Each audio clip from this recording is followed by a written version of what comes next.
नमस्कार। आप देख रहे हैं द पब्लिक वर्ल्ड में सुभाष चौधरी हूं। आज हम एक बार फिर पंडित वी के शास्त्री प्रसिद्ध ज्योतिषाचार्य जी से संवाद करेंगे। और आज संवाद का मुद्दा बेहद अहम है, क्योंकि हम सब सनातन धर्मियों के लिए यह विषय बहुत प्रिय है और व्यक्तिगत भी है। हम सब अपने निजी जीवन को सुघर बनाने की दृष्टि से यह अवश्य सोचते हैं कि जब कभी मकान अपना निवास स्थल बनाते हैं, चाहे वह ग्रामीण क्षेत्र हो या शहरी क्षेत्र हो, चाहे छोटा बनाएं, बड़ा बनाएं या फिर मध्यम दर्जे का बनाएं, तो हम भगवान के लिए जरूर स्थान उसमें निर्धारित करने की कोशिश करते हैं। यानी हमारा मतलब है कि हमारे घर में मंदिर कहाँ बने, कैसा बने, किस प्रकार से बनाया जाए, कैसे भगवान की स्थापना हो, जिससे कि हमारा मन भी शांत हो, हमारे बच्चों के संस्कार भी अच्छे हों और हमारा जीवन भी सुखमय हो। कुल मिलाकर तो मंदिर, क्योंकि हमारी शक्ति का मुख्य स्रोत है, तो इसीलिए उसकी स्थापना की दृष्टि से उसके सारे दृष्टिकोण को समझना और जानना हम सब सनातन धर्मियों के लिए बेहद आवश्यक है। तो इसीलिए आज हम पंडित वी के शास्त्री जी से इसी मुद्दे पर बातचीत करेंगे। पंडित वी के शास्त्री जी, आपका बहुत बहुत स्वागत है हमारे चैनल द पब्लिक वर्ल्ड पर। नमस्कार। आपने हमारे लिए समय निकाला, आपका हम हार्दिक धन्यवाद करते हैं और स्वागत भी करते हैं अपने चैनल पर। हम आज पहला सवाल आपसे करने जा रहे हैं कि एक व्यक्ति चाहे छोटा घर बनाए, बड़ा घर बनाए, मध्यम दर्जे का बनाए, अपनी आर्थिक स्थिति के अनुसार व्यक्ति अपना मकान बनाता है, निवास स्थल बनाता है, तो उसे मंदिर अपने घर में कहाँ स्थापित करना चाहिए, कहाँ बनाना चाहिए? सुभाष जी, आज आपने जो विषय लिया है जी ये करोड़ों लोगों की आस्था का विषय है और ये प्रत्येक धर्म के लोगों के लिए एक प्रार्थना का, एक पूजा का, अपने इष्ट देव से जुड़ने का एक माध्यम होता है पूजा स्थल। अब पूजा स्थल का चुनाव करते समय हमें ये बहुत ही ध्यान से चुनाव करना चाहिए, जहां आपका चित्त एकाग्र हो, आपका संबंध परमात्मा से जुड़े और आप जो प्रार्थना पूजा करें उसकी आवाज प्रभु तक पहुंचे, आपका आत्मा का परमात्मा से मिलन हो। इसके लिए आवश्यक है कि एक हमारी जो 10 दिशाएं होती हैं घर में, जी उसमें सबसे श्रेष्ठ दिशा मानी गई ईशान कोण। जी उत्तर और पूरब के कोने को जी हाँ ईशान कोण कहा गया है जी और ये ईशान कोण मंदिर बनाने के लिए सबसे अच्छा रहता है, जी क्योंकि ये देवताओं का कोना माना गया है। तो यहाँ आप अगर देवताओं को स्थान देते हैं, यहाँ मंदिर बनाते हैं घर में, तो ये बहुत श्रेष्ठ रहेगा और वहाँ आपका ध्यान में, साधना में, प्रार्थना में, अपने इष्ट देव से जुड़ने में बहुत मदद मिलेगी। जी। क्या दूसरा भी कोई दूसरी कोई ऐसी दिशा भी है कि अगर ये संभव नहीं हो तो किसी और दिशा में आप कर फिर सकते हैं? उत्तर में बना सकते हैं या पूरब में भी बना सकते हैं। अच्छा अच्छा, ये भी एक है प्रावधान कि अगर हाँ, ऐसा हाँ, उत्तर नॉर्थ में, ईस्ट पूरब में संभव बना नहीं है सकते हैं। तो उत्तर या पूरब दिशा में भी हम बना सकते हैं। जी पंडित जी, मेरा दक्षिण और पश्चिम में बचना चाहिए। ओके जी। दूसरा मेरा सवाल है कि मंदिर की दिशा तय है जैसा आपने बताया, क्या आकार भी निर्धारित है हमारे सनातन धर्म में, हमारे हाँ, वैदिक धर्म में? तो मंदिर का आकार कैसा होना चाहिए?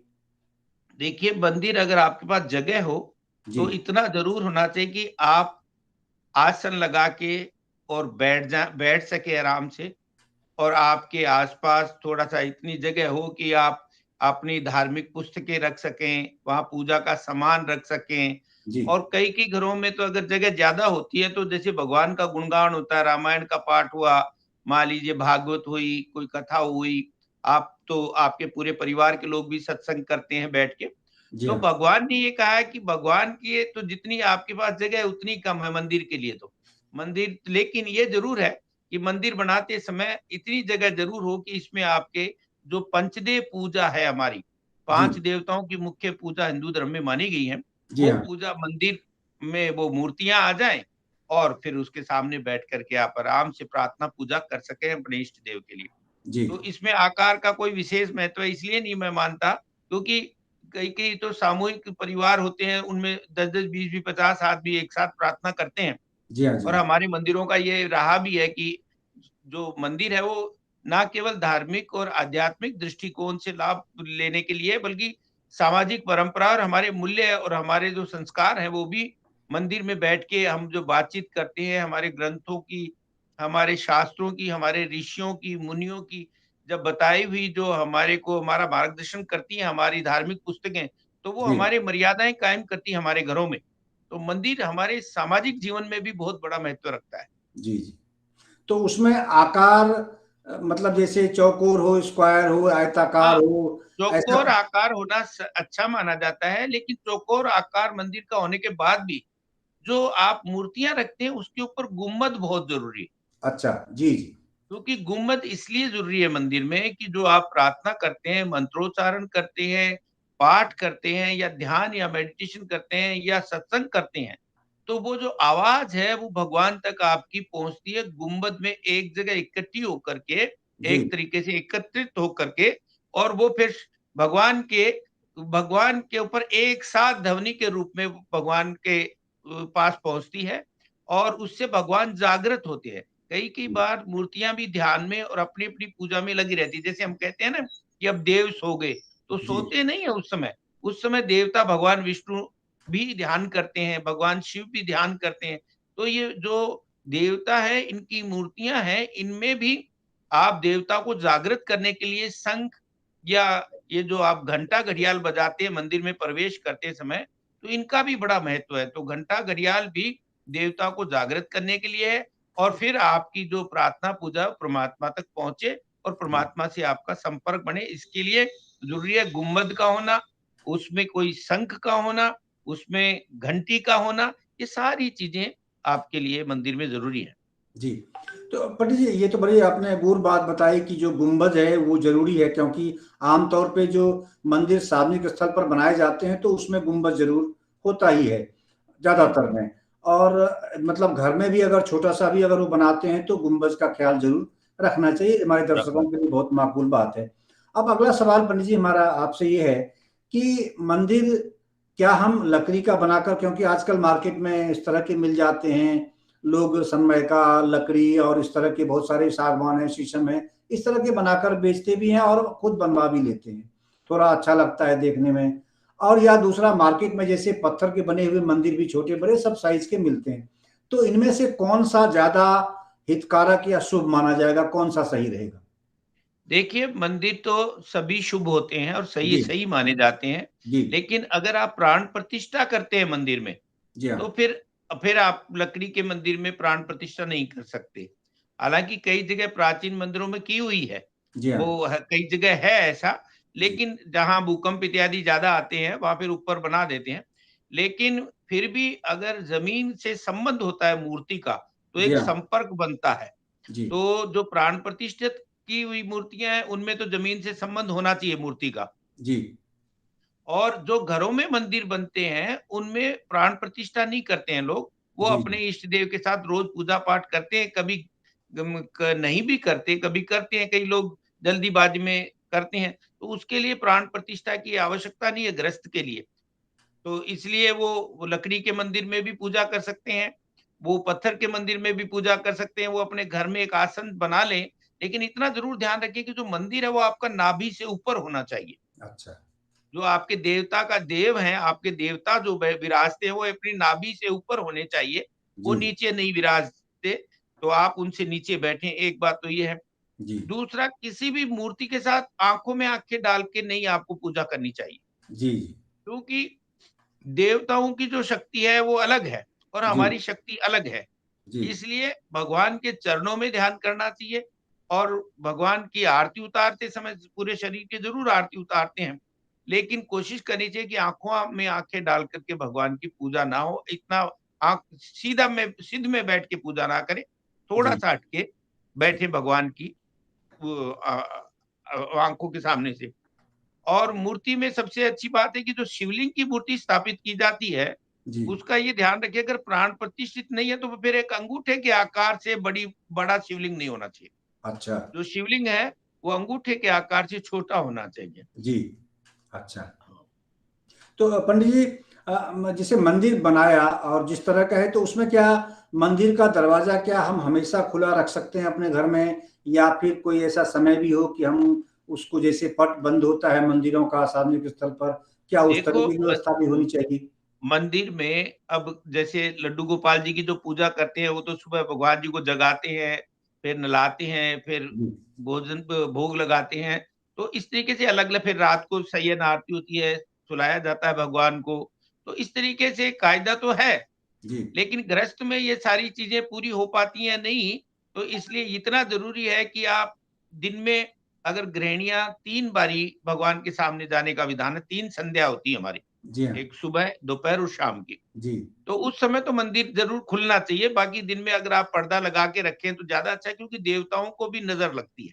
जी तो बाहर से आने वाले आगंतुक आपके मंदिर को ज़्यादा देखें, ये भी अच्छी बात नहीं है। जी जी आप जो अपने मंदिर के आगे पर्दा लगा के रखें, ताकि जी आपके इष्ट देव को भी नज़र से बचाया जाए, और जी सुबह, दोपहर, शाम को ज़रूर मंदिर में जाके प्रार्थना की जाए। जी जी भाई, बहुत महत्वपूर्ण जानकारी पंडित जी आप दे रहे हैं। मुझे लगता है मेरे दर्शकों को बहुत फायदा इससे आज पहुंचने वाला है, इस जानकारी से। और आज की चर्चा बहुत माकूल, बड़ी लाभदायक साबित हो सकती है। अगला सवाल मेरा आपसे ये है पंडित जी, क्योंकि बहुत सारे दर्शक हम सवाल भेजे हैं, तो हम आपसे ये जानना चाहते हैं कि क्या राशि के अनुसार भी व्यक्ति को मंदिर अपने घर में बनाना चाहिए या नहीं भी बनाना चाहिए? अलग-अलग राशियों के अलग-अलग देवता होते हैं, जी और वो इष्ट देव हैं व्यक्ति के। जी तो वो अलग-अलग लोग होते हैं, लेकिन एक घर में रहने वाले एक आदमी के लिए मंदिर नहीं बनता। जी मंदिर परिवार के सभी के लिए एक ही मंदिर होता है। जी इसलिए जो हमारे 5 देवता है ना, जी हाँ जी इन हाँ पाँचों देवताओं में सभी राशियाँ कवर हो जाती हैं। जी तो हमें यहाँ गणेश जी की एक ही मूर्ति रखनी चाहिए, एक से अधिक वो मूर्ति मंदिर में नहीं रखनी चाहिए। चाहे वो देवी माँ की हो, चाहे वो गणेश जी की हो, और चाहे वो शंकर भगवान की हो या भगवान विष्णु की हो, तो जी मंदिर में एक-एक मूर्ति रखनी चाहिए। जी हमारे यहाँ क्या है कि सूर्य की पूजा का भी विधान है, तो सूर्य की हम मूर्ति नहीं रखते, जी लेकिन सूर्य नारायण की भी पूजा हम लोग शुरू में करते हैं। जी हाँ जी भगवान विष्णु की, शंकर की, माँ जी पार्वती की और जी गणेश जी की। तो इस प्रकार ये जो हमारी पूजा है, इसमें जैसे गणेश जी को कई गृहिणियाँ गलती से तुलसी दल चढ़ा देती हैं, जी तो गणेश जी को तुलसी नहीं चढ़ती है। गणेश जी को गुड़ और मोदक प्रिय है, जी और जो हम पुष्प चढ़ाते हैं उसका बड़ा महत्व है। आपको पता होगा कि पूजा में भगवान शिव की पूजा करके भगवान विष्णु ने सुदर्शन चक्र प्राप्त कर लिया था, और वो उन्होंने जो नीलकमल चढ़ाए थे, जी और भगवान राम ने दुर्गा के आगे और लाल कमल की से पुष्प पूजा करी थी माँ दुर्गा की, तो फिर रावण को वध करने की शक्ति प्राप्त करी। तो जी ये कमल पुष्प जो है, इसका भी पूजा में बहुत महत्व है। जी माँ लक्ष्मी के लिए कमल पुष्प बहुत प्रिय है। जी तो तो पंडित जी। अलग-अलग देवताओं के लिए पुष्प अर्पित करते समय भी अपना भगवान को कुछ खास चीज़ें बहुत प्रिय होती है। अब जैसे जी भगवान कृष्ण को है, तो जी मालती है, जी कुमुद है, पलाश है, वनमाला है, इनके जी पुष्प बहुत प्रिय है। ये भगवान ने स्वयं कहा है। जी तो पूजा के समय राशि के अनुसार ये हो सकता है कि आप जब जाएँ तो उस प्रकार का कलर पहन सकते हैं, भगवान की जी पोशाक उस दिन उस कलर की कर दें। जैसे मान लीजिए आपको बुधवार को भगवान की पोशाक बदलनी है, तो हरे रंग की पोशाक पहनाइए भगवान को। जी रविवार को पहनानी है तो ताम्रवर्ण की या सुनहरी पहना दीजिए। आपको मान लीजिए सोमवार है तो चांदी के रंग की वस्त्र पहना दीजिए, मंगलवार है तो लाल वस्त्र पहना दीजिए। इस प्रकार से मूर्तियों में आप कर सकते हैं। अच्छा। और अपनी राशि के अनुसार जो उनकी कुंडली के अनुसार है कि वो अपने भगवान हाँ, की वो इष्ट आराधना देवता होते हैं, आराधना 9th कर हाउस कर से अपने सकते इष्ट हैं। देवता देखे जाते हैं। जी जी उसके अनुसार भी व्यक्ति अगर वो चाहे तो अपनी इष्ट देव की अपनी, कई लोग तो अपने अ, अलग अपने एक मंदिर के अलावा भी अपने इष्ट देव की पूजा करते हैं। वो जी जैसे कई गले में रुद्राक्ष पहन के करते हैं, कोई ऑफिस में करता है, जी तो वो कर सकते हैं अलग-अलग राशियों के लिए। जी जी। तो पंडित जी, क्या कभी किसी के लिए घर में मंदिर बनाना मतलब अहितकारक भी हो सकता है? क्या उनके लिए अनिष्ट भी नहीं, हो नहीं, सकता है?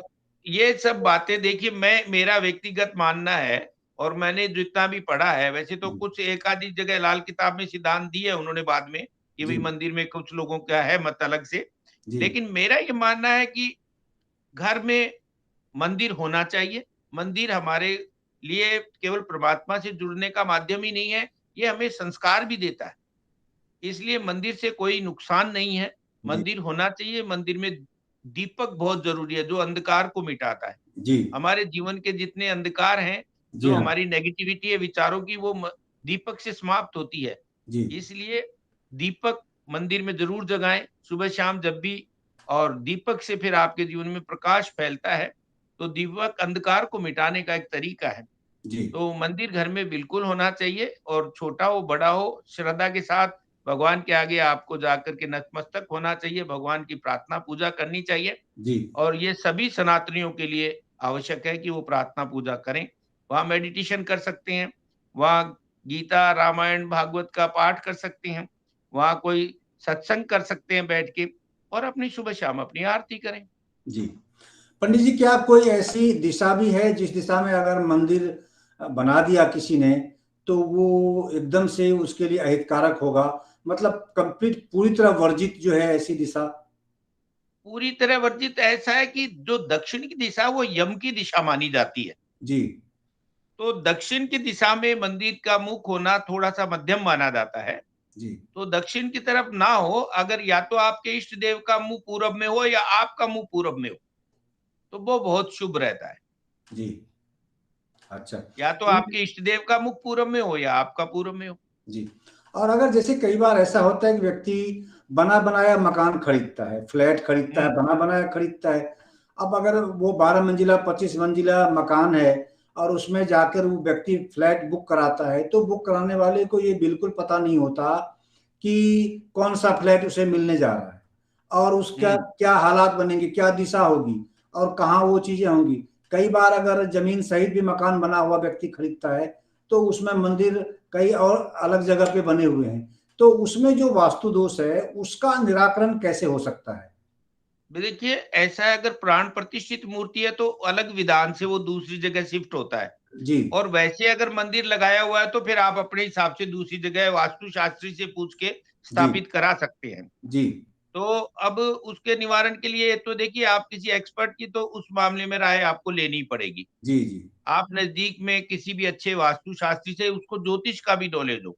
जी, मुख्य क्या है कि ज्योतिष का नॉलेज होना बहुत ज़रूरी है। जी, तो उनसे आप अपना घर चेक करवा सकते हैं भई, और वो उस घर के में बिना तोड़-फोड़ के, रंग से, कलर से, कुछ पेड़-पौधे ऐसे रख कर के उस दोष को दूर किया जा सकता है। जी। पंडित जी, आपने कलर की चर्चा की तो मेरे मन में एकदम सवाल उठ गया कि क्या मंदिर के अंदर का जो कलर है वो कैसा होना चाहिए? भगवान को सबसे ज़्यादा प्रिय पीला कलर है। जी, तो जो अच्छा। ईशान कोण में मंदिर हो उसमें पीला रंग हो तो अच्छा जी, होता है, या जी, हरा रंग हो। पीला और जी, पीताम्बरी रंग हमेशा ही बढ़िया रहता है। जी, अच्छा। भगवान के जो वस्त्र आपने देखे होंगे पीताम्बरी और पीले होते हैं, जी, तो जी, पहले तो बल्कि चाइना में केवल राजा ही पहनता था ये वस्त्र, आम आदमी को पहनने का अधिकार नहीं था, क्योंकि ये पूरी ऊर्जा शक्ति जो है, जी, इसको समाहित कर लेता है ये कलर। जी, इसलिए ये जितने भी हमारे देवी-देवताओं के रंग जो पोशाक पहनाई जाती है, उसका वैज्ञानिक महत्व है। जी। अब अंतिम सवाल पंडित जी आपसे इस विषय पर कि मंदिर में व्यक्ति क्या रखे और क्या न रखे? मंदिर में देखो, सबसे पहले तो है, अगर मंदिर में शंख हो, जी, ये ज़रूरी है। जी, दीपक ज़रूरी है। जी, दीपक बिन मंदिर सूना, जैसे घृत बन गात, तैसे माता पुत्र बिन जैसे वन का वास। जी, तो दीपक ज़रूर होना चाहिए मंदिर में, ज्योत, अग्नि। जी, और शंख हो, है, घंटी हो जी, आपकी, और स्वास्तिक का चिन्ह हो, ओम का आकार हो, गणेश जी की मूर्ति हो, माँ दुर्गा जी, की मूर्ति हो, जी, भगवान शिव की हो, भगवान विष्णु की हो, सूर्य नारायण भगवान की हो। इस प्रकार आप अपनी मूर्तियां रखें। और एक बात ध्यान रखें, मंदिर में जो पितर हैं आपकी, उसकी मूर्ति, उनकी मूर्तियां नहीं रखनी चाहिए। जी, पितरों की फोटो आपको दक्षिण वॉल पे लगानी चाहिए। जी, और जो ऋषियों की फोटो है, वो आपको उत्तर की तरफ लगानी चाहिए। जी, इसको बात को बहुत समझना होगा। जी, जो ऋषि हैं, उनकी उत्तर की तरफ पूजा करी जाती है बैठ के, और पितरों की दक्षिण की तरफ की जाती है। और अपने देवताओं की ईशान कोण में बैठ के पूजा की जाती जी जी। तो बहरहाल पंडित जी आज आपने बहुत महत्वपूर्ण जानकारी आज मंदिर से संबंधित दी है। और मंदिर मुझे में उम्मीद। कलश जरूरी है पानी का। जी जी पंडित जी एक बार दोहराएं कलश तो। कलश कलश पानी का कलश, लोटा पानी का एक भर कलश के जरूर रखना होना चाहिए। चाहिए, बिल्कुल। हमारे देवी देवता सुभाष जी जी बहुत ऐश्वर्यवान, बहुत बहुत ज्ञानवान और बहुत ही ज्यादा, जैसे राजा का सम्मान होता है वैसे हमारे इष्ट देव का हमें सम्मान करना चाहिए राजा से ऊपर। जी उनके सुंदर वस्त्र हो, चांदी के, तांबे के, पूजा के पात्र हों, अगर में अगर कोई सक्षम है तो। जी और जी नहीं तो भगवान तो भाव के भूखे हैं, वो ना बिल्कुल वो आपसे जी क्या लेते हैं, वो तो संसार के पालनहार है। जी लेकिन भगवान को सुंदर वस्त्र, सफाई बहुत पसंद है। है, जहाँ सफाई होती है, जहाँ प्रेम होता है, जहाँ जी ब्रह्म मुहूर्त में उठ के स्वच्छता नहा धो करके, स्नान आदि से निवृत्त होकर ब्रह्म मुहूर्त में उठ करके भगवान के चरणों में नमस्कार करता है, तो भगवान स्वयं आकर उसे आशीर्वाद देते हैं और उस परिवार का कल्याण करते हैं। जी। तो पंडित जी आज आपने बहुत महत्वपूर्ण जानकारी दी मंदिर से संबंधित, और मुझे उम्मीद है कि हमारे दर्शकों के मन में जितने प्रकार के सवाल उठते होंगे, आज उन सारे सवालों के जवाब इस वीडियो सीढ़ियों के के माध्यम नीचे से। मंदिर नहीं होना चाहिए, सीढ़ियों जी के नीचे। जी। ये भी सीढ़ियों ध्यान के रखना नीचे है, मंदिर जी नहीं होना सीढ़ियों के चाहिए। नीचे नहीं होना चाहिए। जी और हो सके तो टॉयलेट के भी साथ जुड़ के मंदिर नहीं बनाना चाहिए। जी जी। तो पंडित जी आपकी ये जानकारी बहुत महत्वपूर्ण है और हमारे दर्शकों को इससे बहुत लाभ पहुंचेगा, और आपसे गुजारिश है कि अधिक से अधिक आप इस वीडियो को शेयर करें, जिससे कि हमारे जितने सनातन धर्मी हैं उन सबको इसका फायदा पहुंचे, और सही जानकारी, जो वास्तविक जानकारी, हमारे शास्त्र सम्मत जानकारी है, वही चीज पंडित वी के शास्त्री जी एक शास्त्रज्ञ के रूप में रखने की कोशिश करते हैं और लोगों को जागरूक करने की कोशिश सदा करते हैं। तो बहरहाल पंडित जी आपका बहुत बहुत धन्यवाद हमसे जुड़ने के लिए और इस मुद्दे पर बहुत विस्तार से बातचीत करने के लिए, और बिल्कुल पॉइंट वाइज आपने खुलकर सारी बातें आज रख दी हैं, और मुझे उम्मीद है कि इससे बहुत लाभ लोगों को पहुंचेगा। और साथ ही आपसे गुजारिश है कि हमारे चैनल द पब्लिक वर्ल्ड को आप जरूर सब्सक्राइब कर लें, अन्यथा बहुत महत्वपूर्ण महत्वपूर्ण जानकारी आपसे मिस करेगी। इसीलिए आप जरूर हमें सब्सक्राइब करें और लगातार आप द पब्लिक वर्ल्ड को देखें, उससे जुड़े रहें, और पंडित बी के शास्त्री जी जैसे प्रसिद्ध ज्योतिषाचार्य, प्रसिद्ध शास्त्रज्ञ हैं, हस्तरेखा के विशेषज्ञ हैं, वास्तु विज्ञान के विशेषज्ञ हैं, तो आप उनके वीडियो लगातार आप वहाँ देख सकते हैं और अपनी जो समस्याएं हैं उसका निराकरण आप कर सकते हैं। और पंडित जी से अगर आप मिलना चाहते हैं तो उनका मोबाइल नंबर स्क्रीन पर डिस्प्ले हो रहा है, आप उस मोबाइल नंबर के माध्यम से पंडित जी से आप बातचीत कर सकते हैं, संपर्क कर सकते हैं, उनसे अपॉइंटमेंट ले सकते हैं अपने सलाह मशविरा की दृष्टि से। तो आपका बहुत बहुत धन्यवाद पंडित जी, आपका भी बहुत बहुत धन्यवाद।